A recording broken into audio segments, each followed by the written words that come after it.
Vaudracour and Julia William Wordsworth. O happy time of youthful lovers, thus my story may begin. O balmy time, in which a love knot on a lady's brow is fairer than the fairest star in heaven. To such inheritance of blessed fancy that sports more desperately with minds than ever fortune hath been known to do, the high-born Vaudracour was brought, by years whose progress had a little overstepped his stripling prime. A town of small repute, among the vine-clad mountains of Auvergne, was the youth's birthplace. There he wooed a maid who heard the heartfelt music of his suit with unswerving vows. Plebeian was the stock, plebeian, though ingenuous, the stock, from which her graces and her honors sprung, and hence the father of the enamoured youth, with haughty indignation, spurned the thought of such alliance. From their cradles up, with but a step between their several homes, twins had they been in pleasure. After strife and petty quarrels, had grown fond again. Each other's advocate, each other's stay. And, in their happiest moments, not content, if more divided than a sportive pair of sea-fowl, conscious both that they are hovering within the eddy of a common blast, or hidden only by the concave depth of neighboring billows from each other's sight. Thus, not without concurrence of an age unknown to memory, was an earnest given by ready nature for life of love, for endless constancy, and placid truth. But whatsoe'er of such rare treasure lay reserved, had fate permitted, for support of their maturer years, his present mind was under fascination. He beheld a vision, and adored the thing he saw. Arabian fiction never filled the world with half the wonders that were wrought for him. Earth breathed in one great presence of the spring. Life turned the meanest of her implements, before his eyes, to price above all gold. The house she dwelt in was a sainted shrine. Her chamber window did surpass in glory the portals of the dawn. All paradise could, by the simple opening of a door, let itself in upon him. Pathways, walks, swarmed with enchantment, till his spirit sank, surcharged, within him, overblissed to move beneath a sun that wakes a weary world to its dull round of ordinary cares. A man too happy for mortality. So passed the time, till whether through effect of some unguarded moment that dissolved virtuous restraint, speak it, think it, not. Deem rather that the fervent youth, who saw so many bars between his present state and the dear haven where he wished to be in honorable wedlock with his love, was in his judgment tempted to decline to perilous weakness, and entrust his cause to nature for a happy end of all. Deem that by such fond hope the youth was swayed, and bear with their transgression, when I add that Julia, wanting yet the name of wife, carried about her for a secret grief the promise of a mother. To conceal the threatened shame, the parents of the maid found means to hurry her away by night, and unforewarned, that in some distant spot she might remain shrouded in privacy, until the babe was born. When morning came the lover, thus bereft, stung with his loss, and all uncertain whither he should turn, chafed like a wild beast in the toils. But soon discovering traces of the fugitives, their steps he followed to the maid's retreat. Easily may the sequel be divined, walks to and fro watchings at every hour, and the fair captive, who, whene'er she may, is busy at her casement as the swallow fluttering its pinions, almost within reach, about the pendant nest, did thus espy her lover. Thence a stolen interview, accomplished under friendly shade of night. I pass the raptures of the pair. Such theme is, by innumerable poets, touched in more delightful verse than skill of mine could fashion. Chiefly by that darling bard who told of Juliet and her Romeo, and of the lark's note heard before its time, and of the streaks that lace the severing clouds in the unrelenting east. Through all her courts the vacant city slept. The busy winds, that keep no certain intervals of rest, moved not. Meanwhile the galaxy displayed her fires, that like mysterious pulses beat aloft. Momentous but uneasy bliss. To their full hearts the universe seemed hung on that brief meeting's slender filament. They parted. And the generous Vaudracour reached speedily the native threshold, bent on making, so the lovers had agreed, a sacrifice of birthright, to attain a final portion from his father's hand. Which granted, bride and bridegroom then would flee to some remote and solitary place, shady as night, and beautiful as heaven, where they may live, with no one to behold their happiness, or to disturb their love. But, now, of this no whisper. Not the less, if ever an obtrusive word were dropped touching the matter of his passion, Still, in his stern father's hearing, Vaudracour persisted openly that death alone should abrogate his human privilege divine, of swearing everlasting truth, upon the altar, to the maid he loved. Quo. You shall be baffled in your mad intent if there be justice in the court of France, Quo. Muttered the father. From these words the youth conceived a terror, and, by night or day, stirred nowhere without weapons, that full soon found dreadful provocation, for at night when to his chamber he retired, attempt was made to seize him by 3 armed men, acting, in furtherance of the father's will, under a private signet of the state. One the rash youth's ungovernable hand slew, and as quickly to a second gave a perilous wound. He shuddered to behold the breathless corse, then peacefully resigned his person to the law, was lodged in prison, and wore the fetters of a criminal. Have you observed a tuft of winged seed that, from the dandelion's naked stalk, mounted aloft, is suffered not to use its natural gifts for purposes of rest, driven by the autumnal whirlwind to and fro through the wide element? Or have you marked the heavier substance of a leaf-clad bough, within the vortex of a foaming flood, tormented? By such aid you may conceive the perturbation that ensued. Ah, no. Desperate the maid the youth is stained with blood. Unmatchable on earth is their disquiet. Yet as the troubled seed and tortured bough is man, subjected to despotic sway.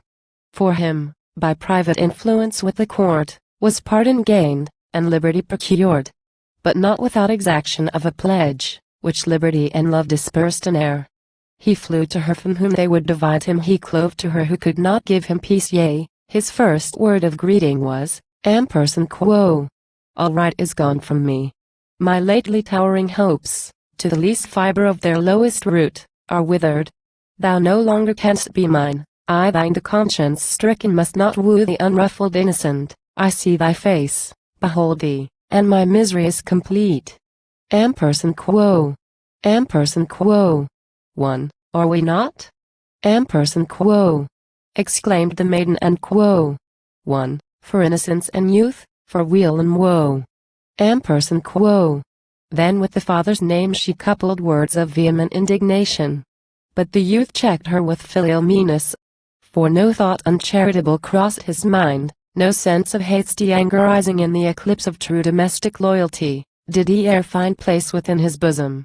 Once again the persevering wedge of tyranny achieved their separation, and once more were they united, to be yet again disparted. Pitiable lot! But here a portion of the tale may well be left in silence, though my memory could add much. How the youth, in scanty space of time, was traversed from without. Much, too, of thoughts that occupied his days in solitude under privation and restrained.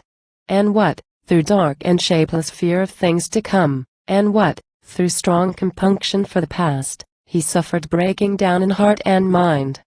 Doomed to a third and last captivity, his freedom he recovered on the eve of Julia's travail. When the babe was born, its presence tempted him to cherish schemes of future happiness.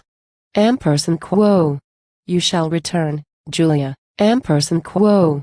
Said he, Quo. And to your father's house go with the child. You have been wretched. Yet the silver shower, whose reckless burthen weighs too heavily upon the lily's head, oft leaves a saving moisture at its root. Malice, beholding you, will melt away. Go. 'Tis a town where both of us were born. None will reproach you, for our truth is known. And if, amid those once bright bowers, our fate remain unpitied, pity is not in man. With ornaments the prettiest, nature yields or art can fashion, shall you deck our boy, and feed his countenance with your own sweet looks till no one can resist him. Now, even now, I see him sporting on the sunny lawn. My father from the window sees him too. Startled, as if some new created thing enriched the earth, or a fury of the woods bounded before him. But the unweeting child shall buy his beauty win his grandsire's heart so that it shall be softened, and our loves end happily, as they began. Quo. These gleams appeared but seldom.